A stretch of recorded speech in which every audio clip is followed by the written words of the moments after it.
మరో breaking news చూస్తున్నాం. ఆంధ్రప్రదేశ్ రాష్ట్ర మాజీ మంత్రి కాకాని గోవర్ధన్ రెడ్డి కేసులో కీలక పరిణామం చోటు చేసుకుంది. తాజాగా మాజీ మంత్రి కాకాని గోవర్ధన్ రెడ్డి కేసులో మరో ముగ్గురికి పోలీసులు నోటీసులు జారీ చేశారు. కాకాని గోవర్ధన్ రెడ్డి చిన్నాలుడు గోపాలకృష్ణారెడ్డి, కాంట్రాక్టర్ ప్రభాకర్ రెడ్డి అలాగే చైతన్యలకు నోటీసులు జారీ చేశారు. ఏపీ పోలీసులు నెల్లూరు రూరల్ డీఎస్పీ కార్యాలయంలో విచారణకు హాజరు కావాలని నోటీసుల్లో పేర్కొన్నారు.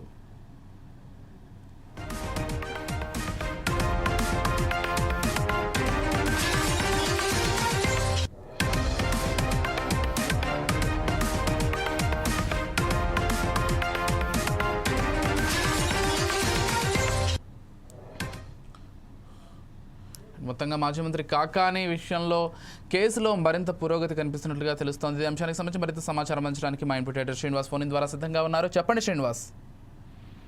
రైట్ విజయ్, ఏదైతే మాజీ మంత్రి వైసీపీ నేత కాకాని సంబంధించిన కేసులో మరో కీలక పరిణామం చోటు చేసుకోవడం జరిగింది.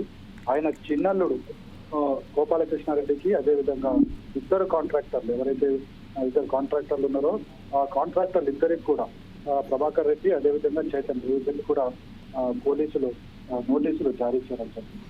ఇప్పటికే కాకానికి సంబంధించి చూసుకుంటే కనుక ఆయన కేసుల విషయంలో ఇప్పటికీ నోటీసులు జారీ చేసినప్పటికీ కూడా ఆయన ఇంకా ఎక్కడ కూడా కనిపించిన దాఖలాలు లేవు. నోటీసులు అందించినప్పటికీ కూడా ఆయనకి స్వయంగా చేరుకున్నట్లయితే తెలియలేదు.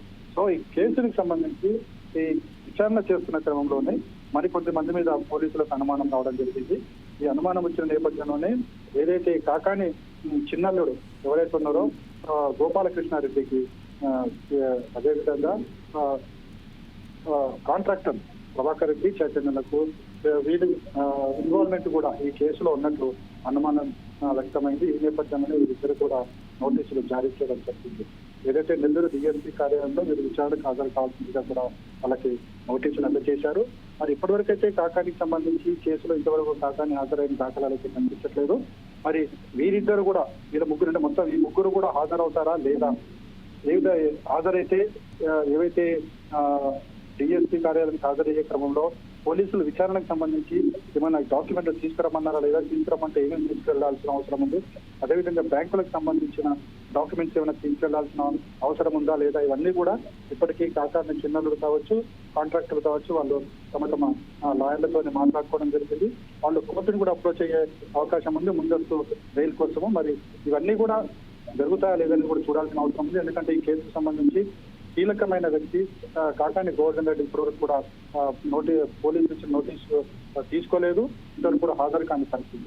సో మొత్తానికైతే ఈ కాకాని మంత్రి కాకాని విషయంలో మాత్రము, ఆయన కుటుంబ సభ్యుల విషయంలో మాత్రం పోలీసులు తీరు ఏ విధంగా ఉండబోతుందని ఇప్పుడు చూడాల్సిన అవసరం ఉంది. Vijay. Right, thank you Srinivas.